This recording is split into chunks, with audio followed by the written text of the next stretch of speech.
You guys, welcome to another video on the Inside Spurs channel, and as promised, after every single live, regardless of how long the lives will be, I will do a short video rounding up the news of the day. So I'm going to start with the news surrounding Captain, Mr. Captain Heung-Min Son, and he is of interest from Saudi Arabia again. That came from Sam Wallace in the Telegraph, saying that he could lead the summer as the club seek to generate transfer funds and reshape their squad ahead of a return to the Champions League next season.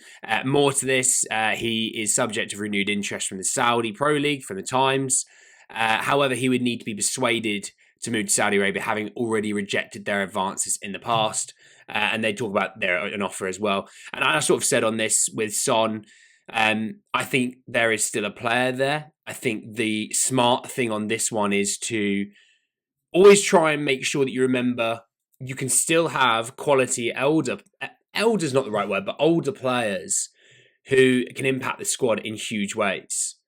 If I've always said with Son this season, who's had niggling injuries and issues, if he's not asked to play 3 times a week, 90 minutes each game, and you ask him to play 190 minutes and some minutes here and there of other games, he's still going to be a really impactful player. And there's going to be weeks where he needs to play 2 games that week, and he would still be able to here and there.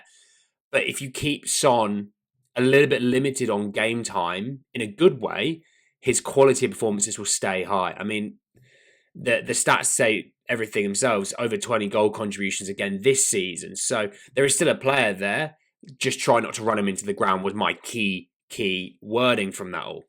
Next up was some news on Leroy Sane.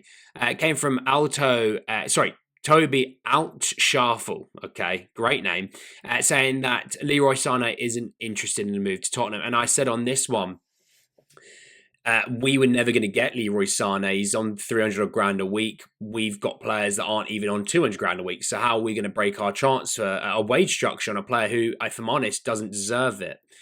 Sane is a guy that wows you, but also his output will drive you insane. He will miss very simple things. He will be wasteful. With Sane as well, we were always being used, and our name as Tottenham name was always being used by his camp or the Bayern's camp to get a better deal for whatever side that is. So it's not shocking this has come out. I kind of glad that the whole thing's over. I never saw it happening anyway, but I am glad it's over.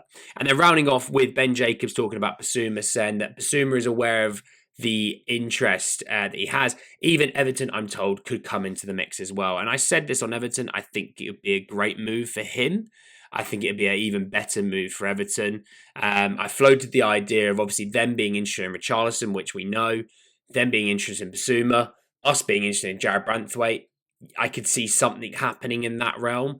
But even if Spurs don't want to go the Branthwaite route, and they may go a Tomori route, which again, I don't really see that one being what it's going to be, you could still easily fetch 40 million between the two of them.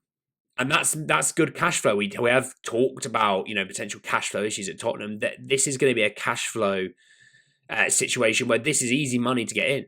You factor in the other deals, yeah, sure. But on these two, it's easy money to get in. We know Everton have got a new stadium. They're going to have better financial fair play room to breathe in. But also, we need a centre-back. So that's why I said Jared Branthwaite. But anyway, let me know your thoughts, Vince, about the 3 topics and what you see from Son, Sane, and Bissouma. And, I'm Richie, of course. But anyway, I'll see you next time. I'll see you tomorrow. Talk a lot more about Tottenham. Take care, everyone. Peace.